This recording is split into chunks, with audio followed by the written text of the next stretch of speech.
بعض لوگ کہتے ہیں اگر جانور ذبح کرنے کی بجائے اس کی قیمت کو صدقہ کر دیا جائے تو زیادہ مناسب ہے، اس میں بہت زیادہ فائدہ ہوگا، ہسپتال بنیں گے، یتیم خانے بنیں گے، بچیوں کا جہیز ہوگا، شادیاں ہوگی، کتنا فائدہ ہوگا۔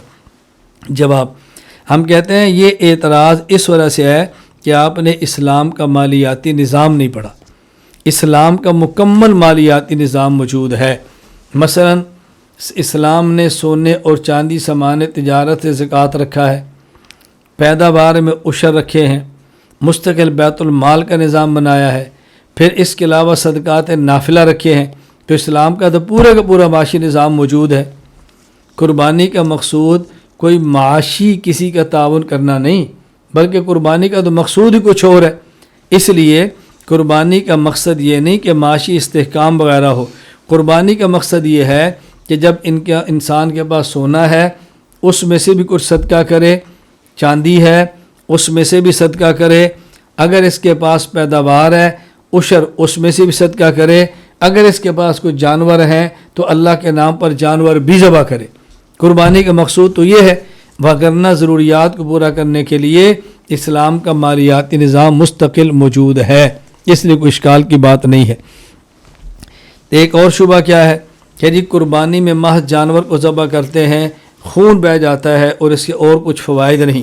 ہم نے کہا یہ بہت بڑی غلطی ہے۔ اگر آپ غور کریں گے، اگرچہ قربانی سے مقصود محض اللہ کے نام پر خون بہانا ہے، لیکن اس میں معاشی اتنے زیادہ فوائد ہیں کہ جس کی گنتی بھی شاید عام انسان کے بس میں نہ ہو، اتنے معاشی فوائد موجود ہیں۔ قربانی کے اندر جب جانور ذبح کیا، یہ محض جانور ذبح ہوا ہے، خون بہا دیا ہے، اس کا بظاہر شریعت میں عملی کو فائدہ نظر نہیں آ رہا۔ ہم نے کہا عملی فائدہ کیوں نہیں ہے؟ عملی فائدہ یہ ہے، نمبر ایک، انسان اپنے محبوب ترین جانور کو اللہ کے نام پہ قربان کرتا ہے تو محبوب چیزیں اللہ کے نام پہ قربان کرنے کا جذبہ پیدا ہوتا ہے۔ فائدہ کیوں نہیں عملی؟ نمبر دو، اس شریعت کا اہم ترین رکن جہاد فی سبیل اللہ ہے۔ جب انسان جانور کا خون بہانے کا عادی بنتا ہے تو کل کو اللہ کے راستے میں اللہ کے دین کے دشمن کا خون بہانا اس کے لیے مشکل نہیں ہوتا، بلکہ اس کی تربیت ہوتی ہے، آسان ہو جاتا ہے۔ فائدہ کیوں نہیں ہے؟ اچھا، ایک شبہ یہ ہے کہ ہر سال ہزاروں نہیں لاکھوں کی تعداد مسلمان 1 2 3 دنوں میں جانور ذبح کرتے ہیں، جس سے معیشت بری طرح متاثر ہوتی ہے اور معیشت تباہ ہو کے رہ جاتی ہے۔ ہم نے کہا اگر قربانی کے دنوں میں ذبح ہونے والے جانور اور اس پہ آنے والے فوائد ان سب کو ذہن میں رکھا جائے تو آپ دیکھیں گے معیشت متاثر نہیں ہوتی بلکہ معیشت بہت بلند ہو جاتی ہے۔ اس کی وجہ یہ ہے کہ جب آپ نے جانور کو قربانی کے لیے خریدنا ہے اور جانور نے منڈی تک آنا ہے، منڈی سے آپ کے گھر تک آنا ہے، تو اب سارے مراحل کو ذہن میں رکھیں۔ نمبر ایک، جب لاکھوں جانور پالنے ہیں تو ان لاکھوں جانوروں کو پالنے کے لیے کم از کم ہزاروں بندے آپ کو رکھنے پڑیں گے جن کو روزگار ملے گا۔ نمبر دو، جب جانور پالنے ہیں تو جانور کے لیے آپ کو چارہ خریدنا پڑے گا، جب چارہ خریدنا ہے تو چارہ بونا بھی پڑے گا، کاشت کرنا پڑے گا، اور جب آپ نے چارہ کاشت کرنا ہے تو آپ کو نہر بھی چاہیے، آپ کو پانی بھی چاہیے، آپ کو زمین بھی ٹھیک کرنی ہے، زمین کو ٹھیک کرنے کے لیے بندے بھی رکھنے ہیں، پھر اس چارے کو شہر تک پہنچانے کے لیے آپ کو مشینری بھی چاہیے، آپ کو مزدور بھی چاہیے۔ تو کس قدر معاشی نظام اس سے مستحکم ہوتا ہے۔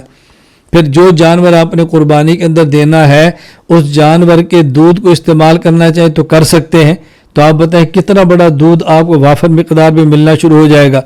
پھر اسی طرح اور بہت سارے فوائد ہیں۔ جب جانور ایک ملک سے دوسرے ملک میں آپ بھیجیں تو زر مبادلہ کتنا ہے، ایک شہر سے دوسرے شہر میں بھیجیں تو کرنسی کا کتنا نظام ہوگا۔ پھر جانوروں کو ذبح کرنے کے لیے قربانی کے دن آپ کو قصاب چاہیے، ان کی مزدوری ہوگی، 7 مزدور چاہیے، ان کی اجرت ہوگی، پھر ذبح کرنے کے لیے آلات چاہیے تو فیکٹریاں چلیں گی، اس کی یعنی اس قدر فوائد ہے کہ جس کا کوئی اندازہ نہیں ہے۔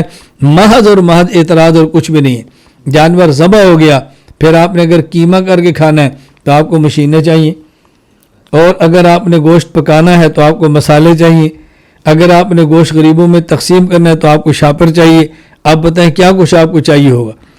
اور پھر جب آپ نے جانور ذبح کر دیا، اگر آپ نے گوشت محفوظ رکھنا ہے تو پھر آپ کو سرد خانے چاہیے، سرد خانے کے لیے آپ کو بجلی چاہیے، اور اگر آپ نے اس جانور کو خشک کرنا ہے، مسالے ڈالنے ہیں، تو پھر بھی آپ کو بندے چاہیے، اور جانور کی جو کھالیں ہیں اگر آپ نے اس کو استعمال کرنا ہے تو پھر خیمے بنے گے، انہی کھالوں سے کپڑے بنے گے، انہی خیموں سے جیکٹس بنے گی، کوٹ بنے گے، اسی سے کھیلوں کے سامان بنے گے۔ تو آپ اندازہ کر سکتے ہیں کہ صرف 1-2 دن کے لاکھوں اور کروڑوں جانوروں کے ذبح ہونے سے کس قدر معیشت کا نظام مستحکم ہوتا ہے۔